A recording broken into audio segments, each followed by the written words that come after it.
Assalamualaikum warahmatullahi wabarakatuh. Alhamdulillah rabbil alamin wa bihi nasta'inu ala umuri dunya waddin wassalatu wassalamu ala asyrafil khalqi ajma'in sayyidina wa maulana Muhammadin wa ala alihi wa sahbihi wa man tabi'ahu ila yaumiddin. Subhanaka la ilma lana illa ma 'allamtana innaka antal alimul hakim. Rabbi shrah li sadri wa yassir li amri wa hlul 'uqdatam min lisani yafqahu qawli. Allahumma shalli ala sayyidina Muhammad wa ala ali sayyidina Muhammad. A'udzu billahi minasyaitonir rajim. Bismillahirrahmanirrahim. Ya ayyuhalladzina amanu taqullaha haqqa tuqatih wa la tamutunna illa wa antum muslimun.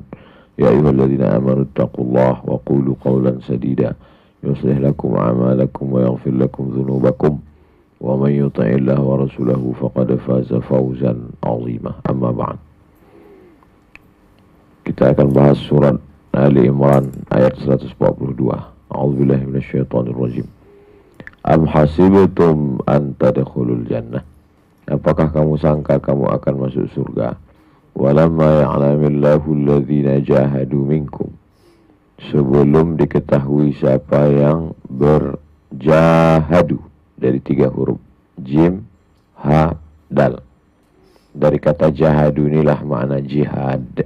Dari kata jahadu inilah yang disebut mujahid. Nama perbuatannya jihad, orangnya mujahid, kata kerjanya jahadu. Al-mujahiduna fi sabilillah, artinya mengerahkan segenap kemampuan. Am hasibtum an tadkhulul jannah? Apakah kalian sangka kalian akan masuk surga? Walamma ya'lamillahu alladhina jahadu minkum. Padahal Allah Subhanahu wa taala di situ disebut secara terjemah letterliknya walamma ya'lamillah, Allah belum tahu. Tak mungkin Allah tak tahu. Allah Maha tahu. Allah tahu sebelum terjadi, sedang terjadi, sudah terjadi, akan terjadi, yang zahir, yang batin. Wa na'lamu ma tuwaswisu bihi nafsuh. Kami tahu apa yang berbisik-bisik dalam hatimu. Wa nahnu aqrabu ilaihi min hablil warid. Kami lebih dekat daripada urat nadimu. Allah Ta'ala Maha tahu. Lalu sebetulnya apa maksud? Apakah kamu sangka kamu akan masuk surga padahal Allah belum tahu?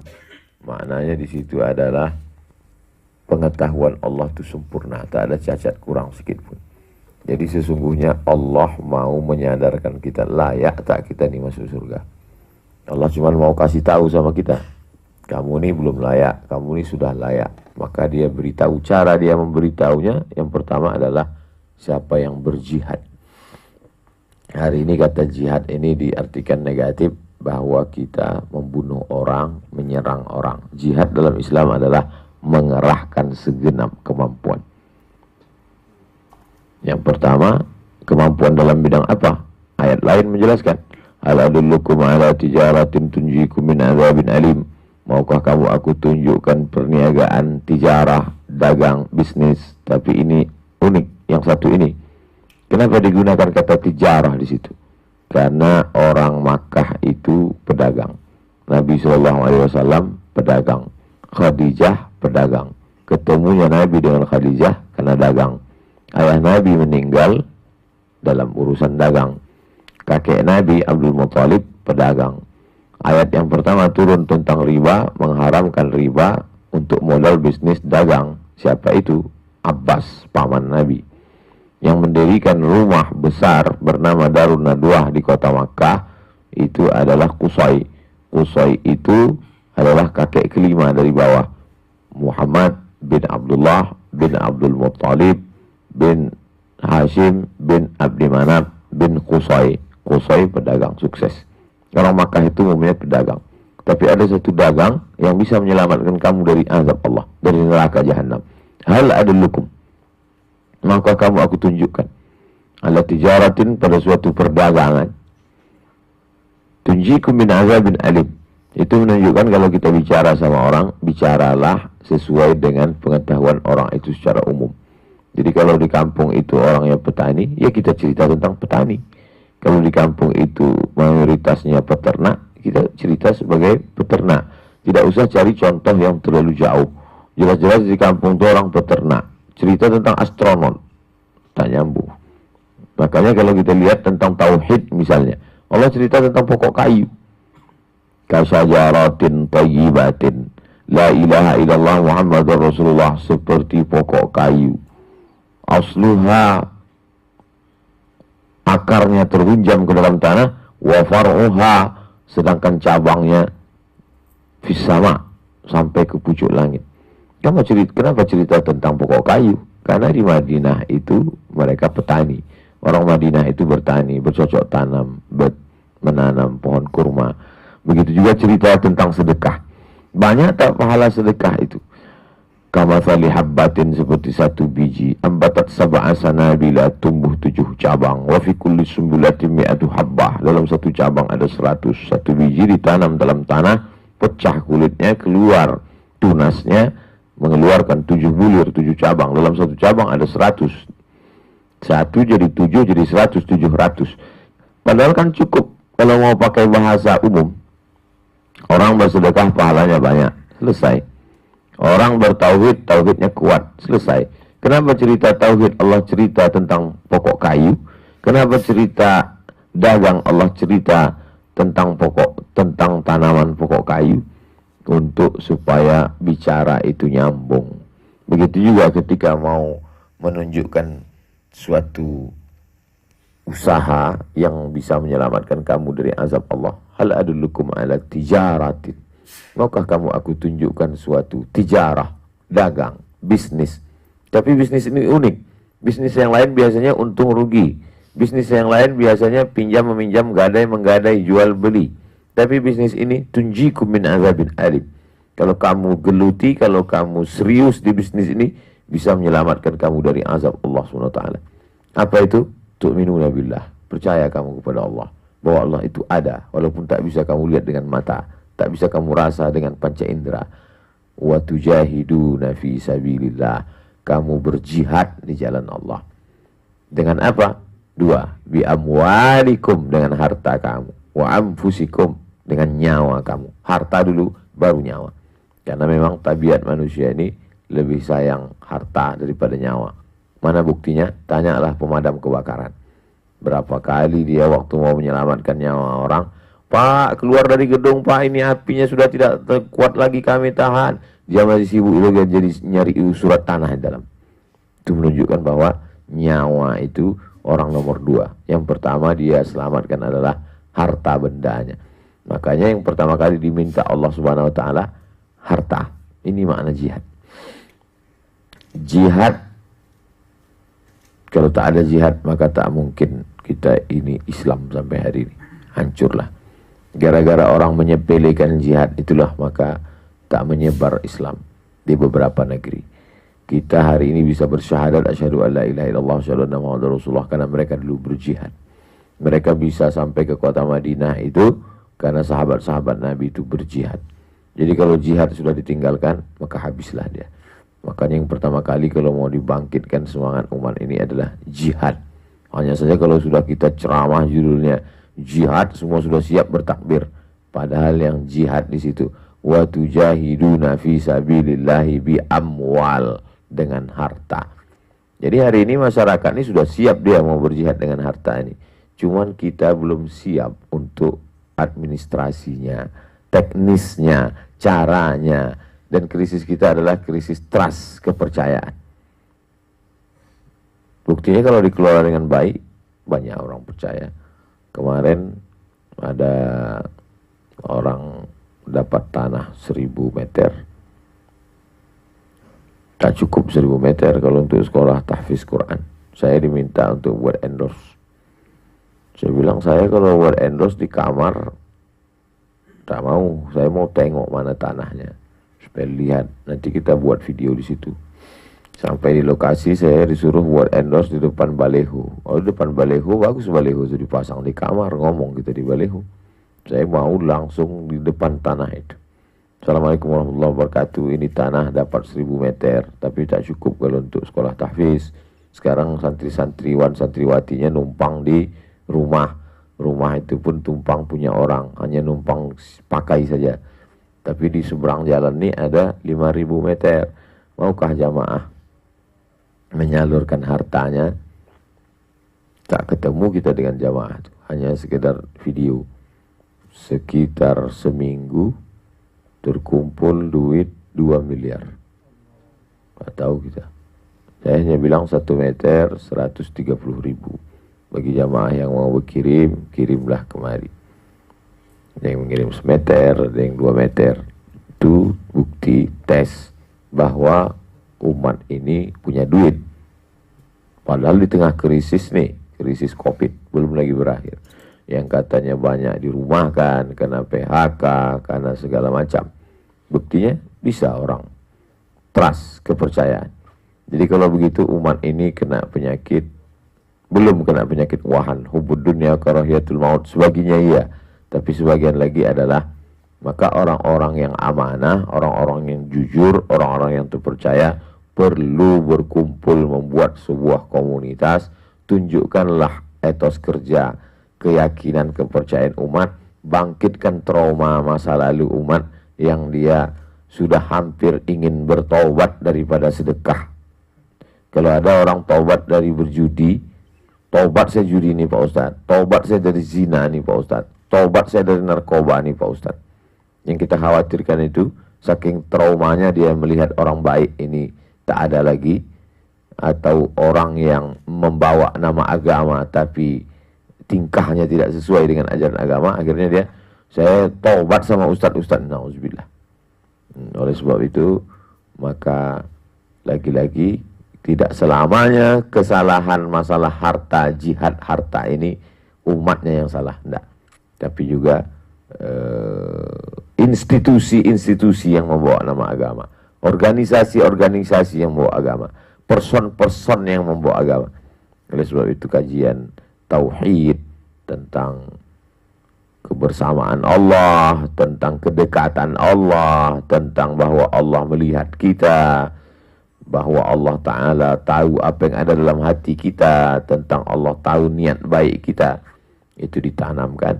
Tapi itu semua tidak akan tumbuh, benih-benih itu tidak akan bertunas kalau tidak ada prakteknya di tengah masyarakat. Maka diantaranya adalah dengan mengelola uang, duit, harta, tanah wakaf milik umat. Jadi kalau Baitullah ini sudah selesai, Baitullah menyembah Allah di dalamnya, rumah Allah, maka perlu satu lagi sejalan dengan Baitullah adalah Baitul Mal. Berapa jarak antara Baitullah dengan Baitul Mal itu? Jarak antara Baitullah dengan Baitul Mal adalah dari Taman Raudhah ke pintu Babus Salam. Karena pintu Babus Salam itulah tempat berkumpulnya mal, harta, pasarnya di situ. Maka ketika zaman Nabi SAW azan itu sekali dia cukup, karena dekat sekali. Begitu azan di Baitullah, maka yang punya harta itu tutup langsung. Azan sudah berkumandang. Tapi pada masa Khalifah Abu Bakar, Umar, Utsman, Ali, bertambah azan Jumat itu 2 kali, bahkan sampai 3 kali. Kenapa? Karena tak cukup waktu. Saking kan berkembang pesatnya pasar. Lalu kemudian hasil dari pasar itu dikumpulkanlah di suatu tempat namanya Baitul Mal. Abu Hurairah pernah menjaga Baitul Mal itu. Zakat, wakaf, infak, sedekah, wasiat, hibah, ghanimah. 7. Zakat, wakaf, infak, sedekah, wasiat, hibah, ghanimah. Harta rampasan perang. Dikumpulkanlah di situ dengan alokasi masing-masing. Kalau wakaf ini memang sudah tersusun rapi dengan rukunnya, ada wakif orang yang berwakaf, ada mauquf alaih, ada orang menerima wakaf, ada mauquf bih, benda yang diwakafkan, tanah. Lalu kemudian ada ijab dan qabul, kuwakafkan tanah ini kepada engkau pengelola Baitul Mal, pengelola nazir wakaf, supaya dipakai untuk kemaslahatan umat tunai. Tapi ada pula yang sifatnya infak saja. Ada pula yang sifatnya hibah. Ada pula yang sifatnya pakai, pinjam meminjam. Maka ini semua diatur dalam Islam begitu detail dalam satu fikih yang disebut dengan fikih muamalah. Gadai menggadai, jual beli, pinjam meminjam, Kullu qardin jarra naf'an fahuwa riba. Semua pinjam meminjam kalau di situ ada unsur manfaat maka dia riba. Nah, ini semua diaturlah dalam satu disiplin ilmu yang bernama fikih. Ada rukunnya, ada syaratnya, ada wajibnya, ada sunatnya. Ada namanya fikih ibadah. Salat, zakat, puasa, haji. Ada namanya fikih nikah. Tentang masalah akad, syarat, rujuk, li'an. Ada namanya fikih muamalah. Tentang masalah rahan, gadai, mudharabah bagi hasil, murabahah, permodalan syariah dan lain sebagainya. Dan namanya fikih siasah, fikih politik, bagaimana cara mengangkat pemimpin, apa tugas pemimpin, 10 kewajiban pemimpin ditulis dalam satu fikih khusus. Ini ijtihadnya para ulama. Jihad yang pertama adalah jihad tentang harta. Jihad yang kedua, wa anfusikum, diri kamu, nyawa kamu. Dua ini saja, tak ada yang lain. Innallaha ashtara minal mu'minin. Allah sudah membeli. Apa yang sudah dibeli Allah dari mukminin, dari orang beriman itu? Amwalahum wa anfusahum. Harta mereka, nyawa mereka. Sudah dibeli Allah SWT. Jadi tadi awalnya ceritanya tentang dagang. Kalau dagang ada yang membeli, ada yang menjual. Yang punya barang siapa? Kita. Apa barang kita? Harta dan nyawa. Yang membeli siapa? Allah. Dagang itu sudah terjadi? Sudah. Allah yang menyatakan begitu dalam Quran. Innallaha ashtara minal mu'minin. Allah sudah membeli dari orang beriman.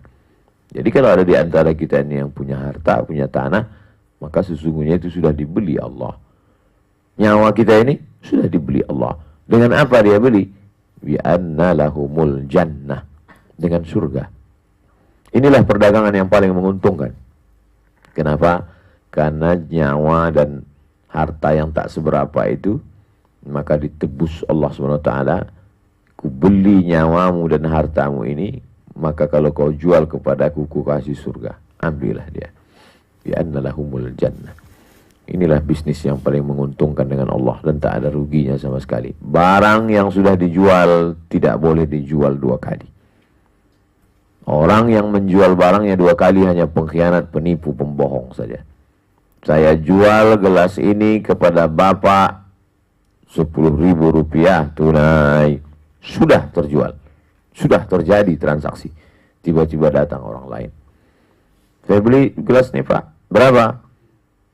25.000. Padahal tadi sudah dijual 20. Dia jual sekali lagi. Maka terjadilah surat tanah tumpang tindih. Satu tanah suratnya bisa 5. BPN menetapkan yang sah cuma satu yang sudah keluar sertifikat. Yang lain itu semuanya palsu, bohong. Begitulah kebohongan transaksi kita dengan manusia ini. Transaksi harta, transaksi nyawa, semuanya bohong. Yang transaksi sesungguhnya adalah transaksi dengan Allah Subhanahu wa ta'ala. Jadi kalau ada orang memberikan nyawanya demi untuk membela Nabi Muhammad SAW, memberikan hartanya demi untuk menolong agama Allah ini, dia sedang mengembalikan pada transaksi yang asli, yang sempurna.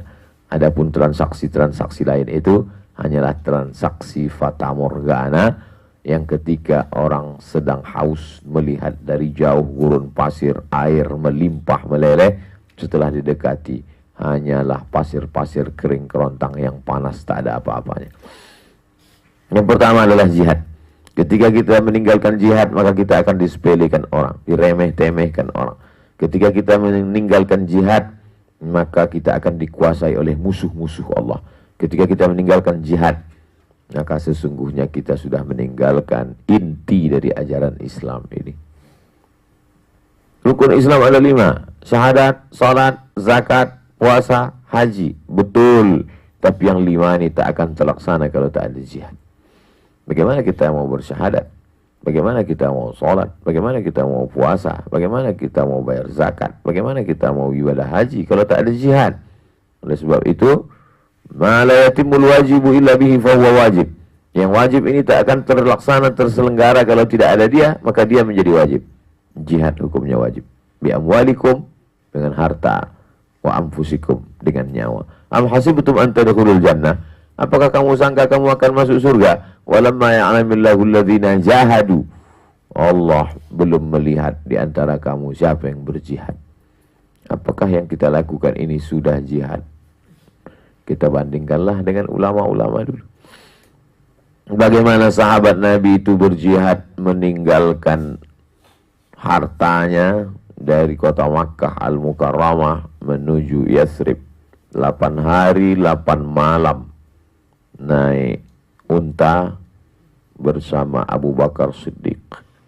3 malam di Jabal Thur, meninggalkan tempat kelahiran.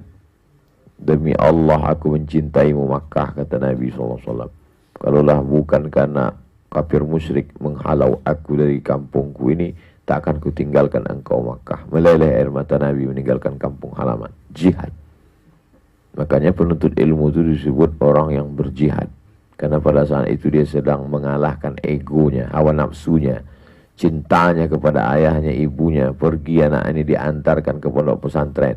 Jihad anaknya menuntut ilmu. Jihad orang tuanya berpisah dengan anak. Maka orang tua yang menyekolahkan anaknya ke pondok pesantren di luar kota, di luar negeri, menahan rindunya, menahan kasih sayangnya adalah jihad. Bukan jihad hawa nafsu saja, tapi jihad harta dan jihad kerinduan.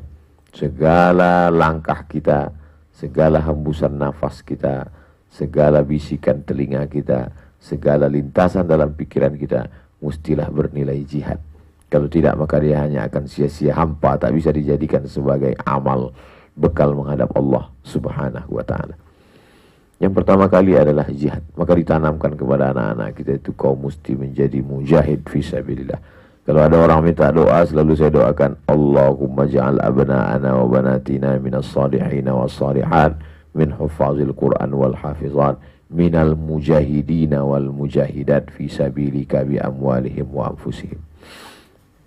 Jadikan anak-anak kami ini, ya Allah, orang yang soleh solehah, orang yang menghafal Quran, orang yang akan berjihad. Karena ada yang sebatas soleh berhenti, ada yang sebatas penghafal Quran stop, berhenti sampai di situ. Tidak, puncaknya adalah mujahidin wal mujahidat.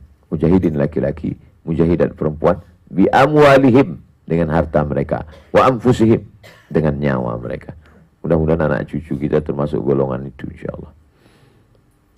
Yang kita lakukan ini jauh daripada jihad. Kita hanya baru jalan menuju jihad.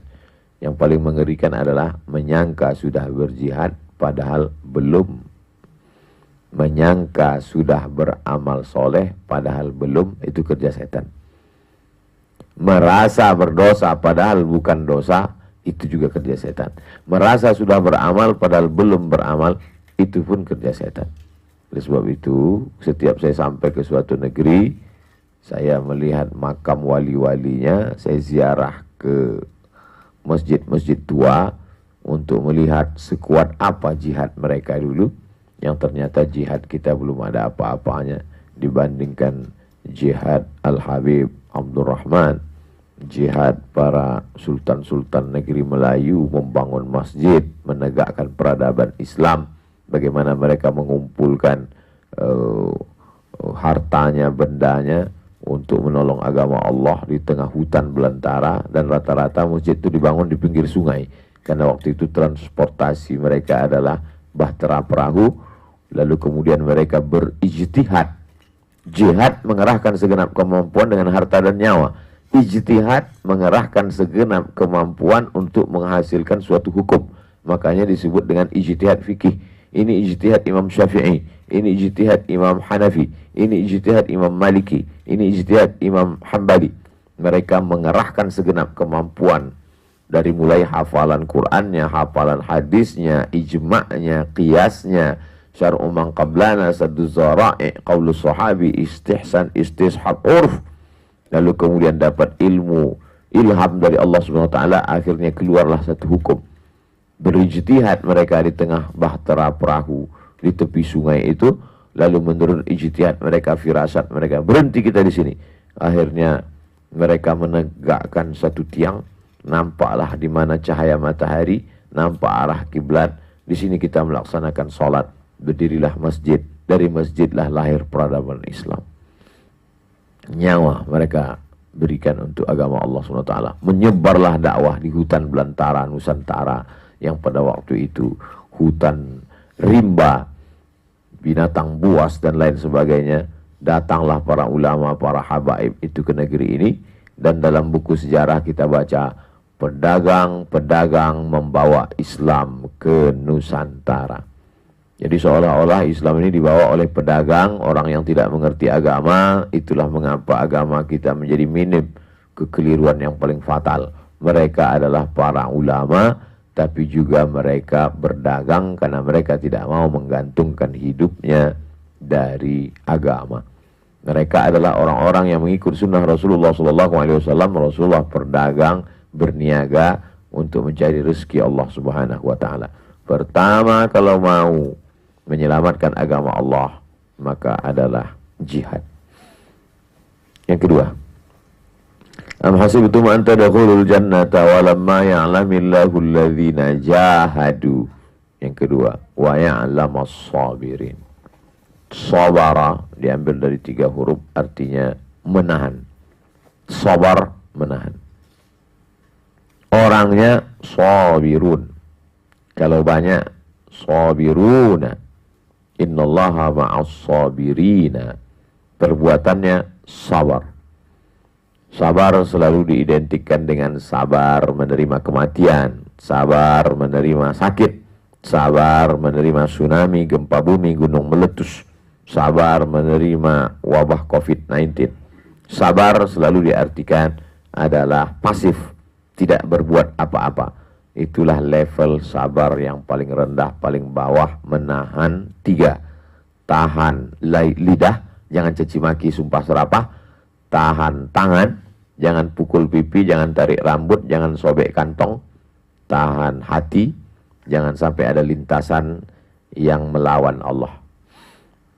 Perbuatan menahan yang 3 itu disebut dengan sabar. Laisa minna man darabal khudud wa syaqqal juyub. Siapa yang memukul-mukul pipi, merobek-robek kantong, menarik-narik rambut, mencakar-cakar dinding, laisa minna, bukan umat Muhammad SAW. Maka tahan. Tapi kemudian ketika ada beberapa perempuan menangis, mengeluarkan air mata, Umar bin Khattab marah. Jangan kamu menangis, kata Nabi SAW. Da'hunna, biarkan mereka ya Umar. Karena ada satu yang tak bisa ditahan. Apa itu? Air mata. Air mata tak bisa ditahan. Maka ketika ada keluarga menangis karena ada keluarga yang meninggal dunia, meleleh air matanya, Nabi tak marah. Kata Nabi, da'ahunna, biarkan mereka. Tapi katanya tak boleh menangis. Yang tak boleh itu niyahah. Niyahah artinya meratap lidah, mengeluarkan kata-kata. Kenapa dia yang meninggal? Kenapa saudara? Oh, muncul. Maka ketika itu suruh tahan. Tahan lidah. Tahan bisikan-bisikan dalam hati dan pikiran. Tahan tangan. Jangan sampai keluar dari kontrol sebagai manusia. Inilah sabar level paling bawah. Sabar yang berarti pasif, tak berbuat apa-apa. Sabar di atas itu adalah sabar ketika menahan hawa nafsu. Itu adalah level sabar di atas sabar paling bawah tadi. Yaitu ketika orang sabar, ada kesempatan untuk berzina, tapi dia bisa menahan dirinya. Segala kesempatan ada. Orangnya ada, uangnya ada, tempatnya ada, waktunya ada, tapi dia bisa menahan dirinya. Itulah orang yang sabar. Zaman dulu orang ini disebut dengan orang sabar. Sabar untuk tidak minum khamar. Khamarnya ada, uangnya ada, tempatnya ada, kesempatan ada, petugas tak ada. Tapi tidak dia mabuk, tidak dia pakai narkoba. Maka orang yang bisa menahan itu disebut dia dengan sabar. Ini sabar pada level kedua. Sabar pada puncaknya paling tinggi adalah sabar. Ini hubungannya dengan jihad tadi. Sabar untuk mengeluarkan titipan Allah Subhanahu wa Ta'ala. Ada orang yang membagi tanahnya sekian puluh hektar. Orang Pontianak memberi tanah 70 hektar. Nah, ini orang yang sabar. Sabar dia untuk tidak mewariskan itu kepada anak cucunya. Sabar dia untuk tidak menjual tanah itu padahal hitungannya sudah per meter. Sabar dia untuk tidak membeli rumah besar demi untuk membuka tahfiz Quran. Sabar dia untuk memakai duitnya itu tidak untuk beli tas branded demi untuk beras fakir miskin. Orang ini disebut dengan sabar. Inilah sabar yang sesungguhnya, yang bisa menahan keinginan-keinginan. Tak jadi beli jam pakai batu permata, tak jadi membeli sepatu kulit buaya, tak jadi membeli jaket, tak jadi membeli. Padahal ketika dia pergi ke mall atau tawaran-tawaran datang ke grup-grup WhatsApp, tak jadi. Dia tahan duitnya itu, dia tahan hawa nafsunya itu, tidak dia perturutkan demi untuk yang lebih bermanfaat untuk umat. Perbuatan itu disebut dengan sabar. Kalau kau sabar menahan keinginan-keinginanmu itu, maka aku balas kesabaranmu itu. Itulah yang sekarang orang hanya memahami ibadah itu. Yang penting saya sudah sholat subuh, sholat zuhur, sholat asar, sholat maghrib, sholat isya, puasa Ramadan, selesai. Akhirnya diperturutkanlah hawa nafsu hanya untuk membeli remnya aja sampai 40 juta. Hanya untuk membeli itu ini segala macam. Habislah. Lalu kemudian dikatakan, Bapak termasuk orang yang sabar ya. Sabar untuk tidak keluar rumah ketika COVID. Itu bukan sabar, takut. Jadi kita ini sekarang banyak salah pakai. Tidak bisa membedakan mana sabar, mana pengecut, mana jihad, mana. Jadi ketika kita mengkaji Al-Quran, mengkaji hadis Nabi, kita sedang mengembalikan kata-kata itu ke makna aslinya. Karena banyak kata-kata itu tidak lagi dipahami menurut makna aslinya. Kamu janganlah fitnah saya. Fitnah itu lebih kejam dari pembunuhan. Itu tidak makna aslinya.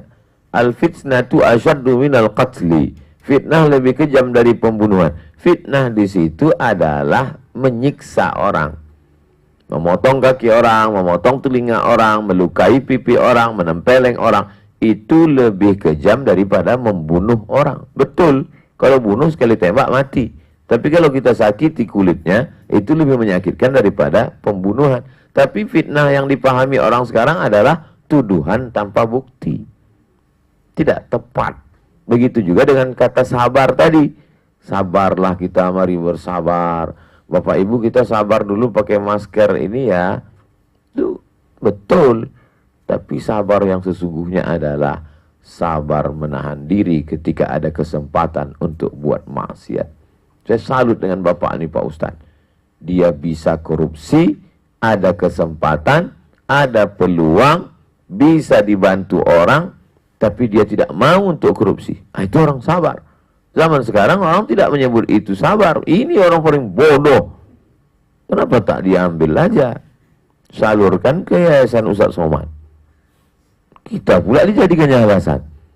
Oleh sebab itu, maka ini perlu diluruskan lagi dengan mengkaji makna-makna Al-Quran. Kita bangga, bahagia melihat suburnya pondok-pondok tahfiz Al-Quran. Tapi pada level menghafal itu adalah membaca, menghafal. Tapi setelah menghafal, kita mau umat ini memahami. Sehingga nanti dia letakkan makna aslinya. Lalu umat ini akan bangkit lagi. Kalau tidak, kita akan mengikut makna yang dibuat oleh orang lain. Jihad adalah kejahatan. Jihad adalah ekstrim. Jihad adalah perbuatan teroris. Lalu kemudian seluruh orang bicara tentang jihad teroris, jihad jahat, jihad tak betul, jihad ini agama Islam harus dilepaskan. Bahkan fikih jihad tak lagi dikaji, kitab-kitab jihad. Wa in tuti aksara man fil ardi, kalau kau ikut kebanyakan orang di dunia ini, yudilluka an sabilillah. Mereka hanya akan menyesatkanmu dari jalan Allah Subhanahu wa taala. Jadi bagaimana solusinya? Balik kepada makna yang sesuai seperti yang sudah ditetapkan oleh para ulama. Falawna nafara min kulli firqatin minhum ta'ifatun. Jangan semuanya pergi berperang. Mesti ada 2-3 orang yang duduk sejenak. Untuk apa? Liyatafaqahu fiddin. Untuk mendalami agama ini. Tujuannya liyunziru qaumahum idza raja'u ilaihim, supaya mereka kembali kepada kaumnya masing-masing untuk memberikan peringatan. Puncaknya la'allahum yahdzarun, supaya umat ini menjadi umat yang takut kepada Allah Subhanahu wa taala. 3. Sekelompok orang ada yang duduk menuntut ilmu.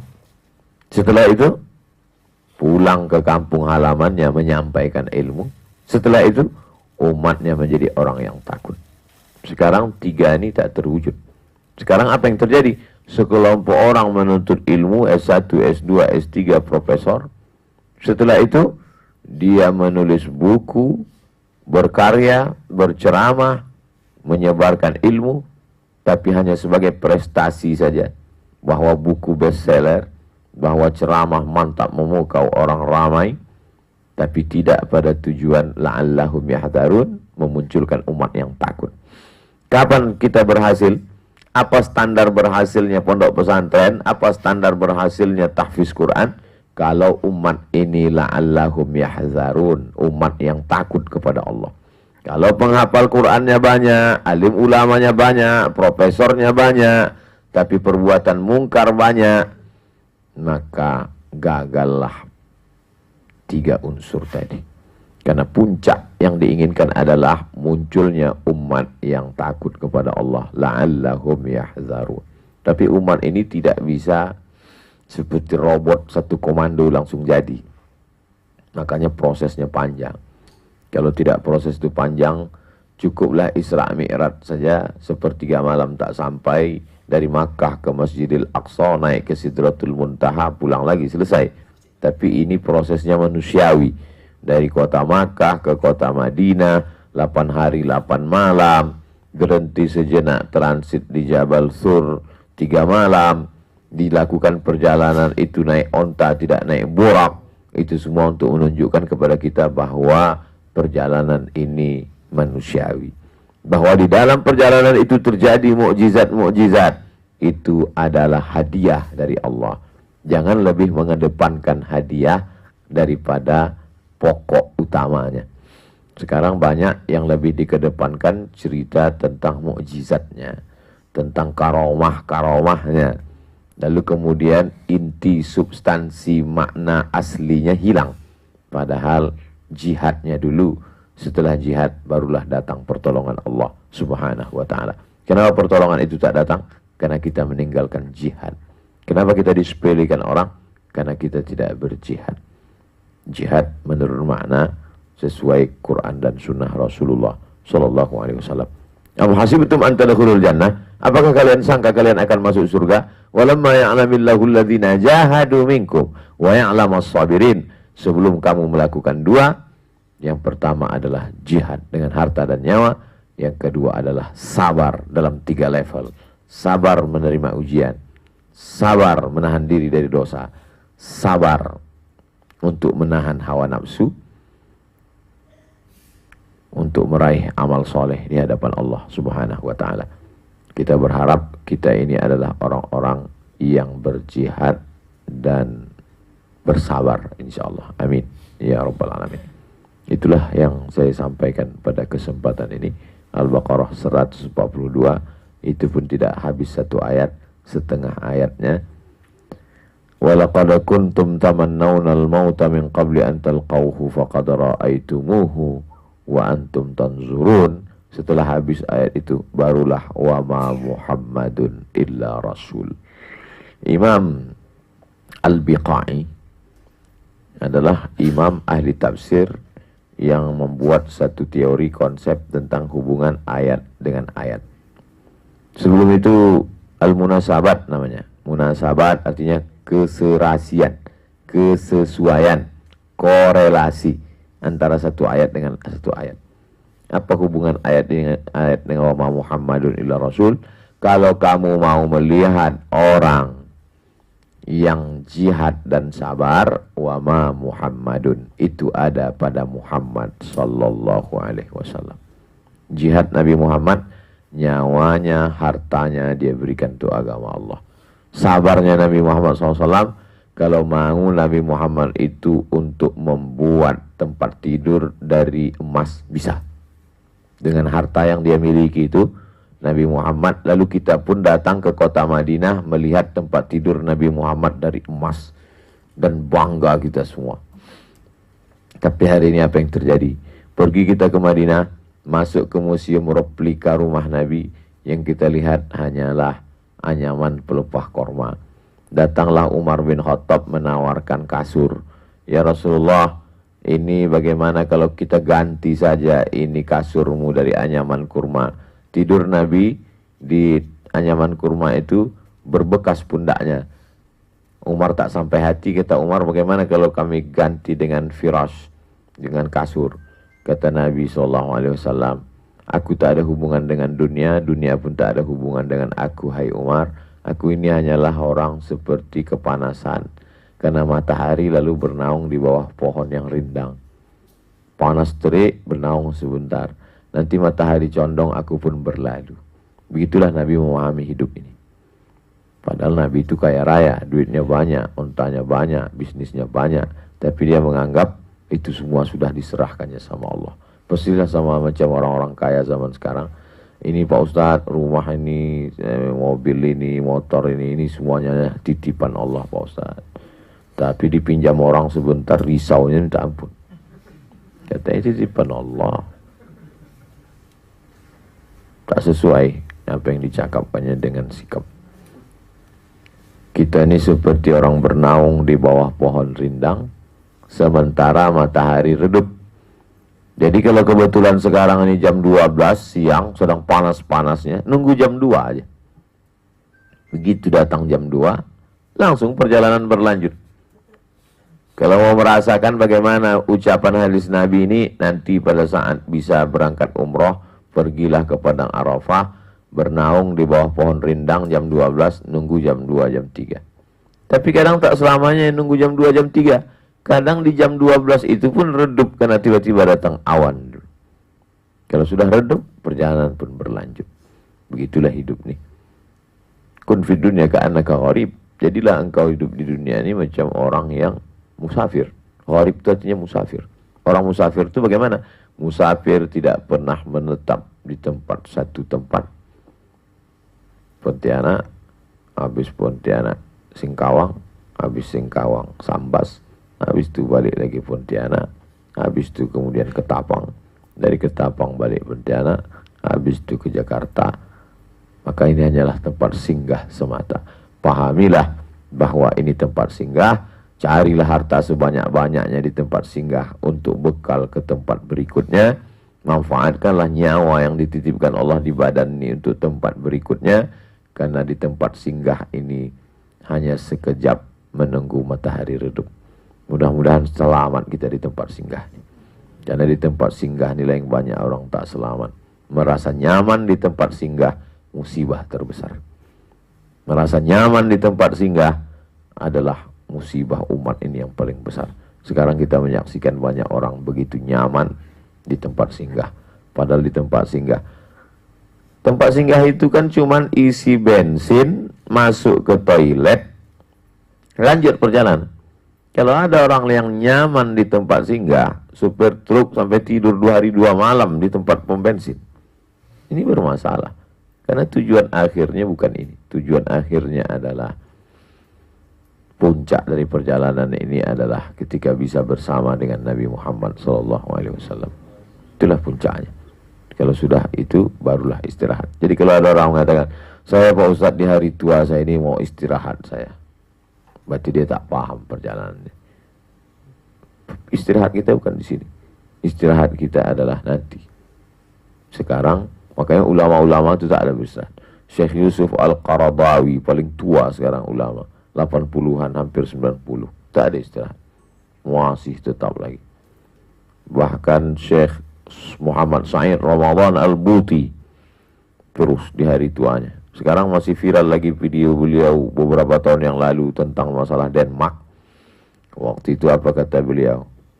Apa yang bisa kita lakukan Syekh dengan karikatur Denmark ini?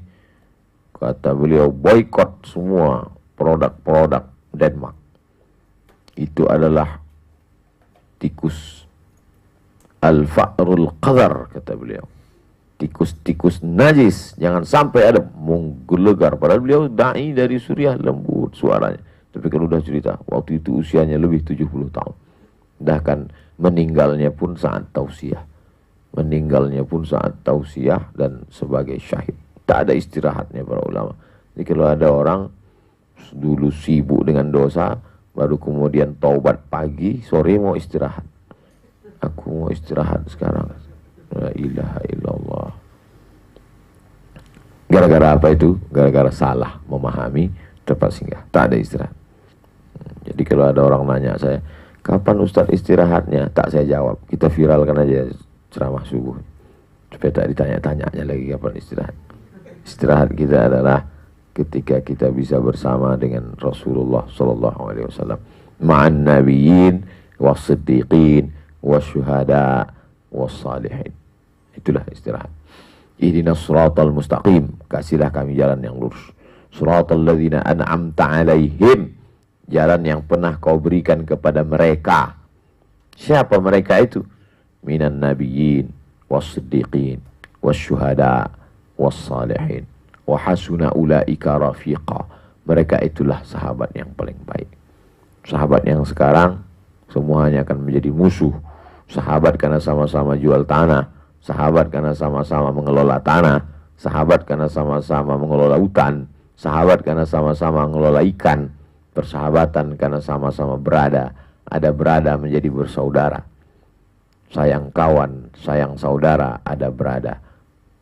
Kalau sudah tak ada berada, maka menjadi musuh. Al-akhillau, orang-orang yang berkawan, orang-orang yang bersahabat di dunia ini, nanti kata Nabi, kata Allah Ta'ala, ba'duhum li ba'dun adu, mereka akan menjadi musuh bebuyutan. Illal muttaqun, kecuali orang-orang bertakwa. Berkawan di dunia, bertetangga di dunia, berkawan, bersahabat, bersama juga dalam surga bersama Nabi Muhammad sallallahu alaihi wasallam. Itu yang dapat saya sampaikan. Terima kasih atas segala perhatian. Mohon maaf atas segala kesilapan dan kekhilafan. Waffaqanallah lima yuhibbuhu wa yardah. Ala hazihi niyah wa kulli niyatin salihah. Al-Fatihah. A'udzu billahi minasyaitonir rajim. Bismillahirrahmanirrahim. Alhamdulillahi rabbil alamin. Arrahmanir rahim. Maliki yaumiddin. Iyyaka na'budu wa iyyaka nasta'in. Ihdinas siratal mustaqim. صراط الذين أنعمت عليهم غير المغضوب عليهم ولا الضالين آمين. اللهم صل على سيدنا محمد وعلى آل سيدنا محمد. اللهم انصرنا فإنك خير الناصرين. Tolong kami ya Allah, Engkau sebaik-baik penolong. Hasbunallah wa ni'mal wakil. Cukup Engkau sebagai penolong kami ya Allah. Ni'mal maula wa ni'mal nasir. Engkau sebaik-baik penolong. La haula wa la quwata illa billahil aliyyil azim. Allahumma a'inna, tolong kami ya Allah, ala zikrika, supaya hati kami ini senantiasa menyebutmu, mengingatmu. Wa syukrika, supaya kami ini senantiasa bersyukur atas segala nikmat-nikmatmu. Jangan sampai kami memandang nikmatmu itu kecil, karena kami bandingkan dengan nikmat yang kau bagi kepada orang lain. Wa husni ibadatik, jadikan supaya ibadah kami senantiasa ibadah yang terbaik. Kalau kami sholat, kami jadikan sholat itu sholat yang terbaik. Kalau kami berzikir, kami jadikan zikir itu zikir terbaik. Kalau kami bersedekah, kami jadikan sedekah itu sedekah terbaik. Kalau kami beramal, jadikan amal itu amal yang terbaik. Ya muqallibal qulub, Engkau yang membolak-balikkan hati. Sabbit qulubana, kokohkan hati kami ala dinik, dalam agamamu. Wa ala ta'atik, dalam ketaatan kepadamu. Allahumma akrimna, muliakan kami bil iman. Jangan kami mulia dengan harta, sehingga dengan harta itu mulia, saat harta tak ada kami tak lagi mulia. Jangan muliakan kami dengan jabatan, karena kalau kami mulia dengan jabatan, saat jabatan itu tak ada kami tak lagi mulia. Tapi muliakan kami dengan iman, karena iman itu yang akan kami bawa nanti menghadap Engkau ya Allah. Ahyina bil iman, hidupkan kami dengan iman. Amisna bil iman, matikan kami dengan iman. Wa akhrijna minad dunya ma'al iman, keluarkan kami dari dunia ini membawa iman. Yuhsyurna yaumal qiyamati ma'al iman, saat kau bangkitkan kami di padang mahsyar, kami juga bersama dengan iman. Wa adkhilnal jannata ma'al iman, saat kau masukkan kami dalam surga, kami pun membawa iman. Alaiha nahya, dengan itu kami hidup. Wa alaiha namutu, dengan itu kami mati. Wa biha nub'atsu, dengan itu pula kami nanti dibangkitkan di padang mahsyar. Ma'al habibil mustafa fi jannatikal ula, bersama Sayyidina wa Maulana Muhammad sallallahu alaihi wasallam. Rabbana fir lana dzunubana, ampunkan dosa kami. Wali walidina, kedua orang tua kami. Wali masyaikhina, guru-guru kami. Wali man hadarana, semua sahabat-sahabat kami yang hadir ini ya Allah. Wa li ikhwanina alladziina sabaquna bil iman, saudara-saudara kami yang sudah mendahului kami. Allahumma ja'al kuburahum rawdatan min riyadil jinan, jadikan kubur mereka salah satu dari taman surgamu. La taj'al kuburahum hufratan min hufarin niran, jangan jadikan kubur mereka salah satu dari lubang neraka-Mu ya Allah. Rabbana hab lana minas salihin, anak keturunan kami jadikan mereka orang-orang saleh. Rabbana hab lana min ladunka dzurriyyatan thayyibah, jadikan mereka keturunan yang baik-baik ya Allah. Jangan kami mati menghadap-Mu, mereka yang membisikkan ke telinga kami la ilaha illallah. Saat kami mati di dalam liang lahat, mati di dalam tanah, saat itu mereka yang bangun di tengah malam berdoa, Rabbi firli wa liwalidayya warhamhuma kama rabbayana saghira. Rabbana atina fid dunya hasanah wa fil akhirati hasanah wa qina adzabannar. Wa sallallahu ala sayyidina wa maulana wa syafi'ina wa dzukhrina Muhammad wa ala alihi wa sahbihi wa sallam walhamdulillahi rabbil alamin. Taqabbalallahu minkum minna wa minkum taqabbal ya karim. Terima kasih segala perhatian. Mohon maaf segala kesilapan dan kekhilafan. Assalamualaikum warahmatullahi wabarakatuh.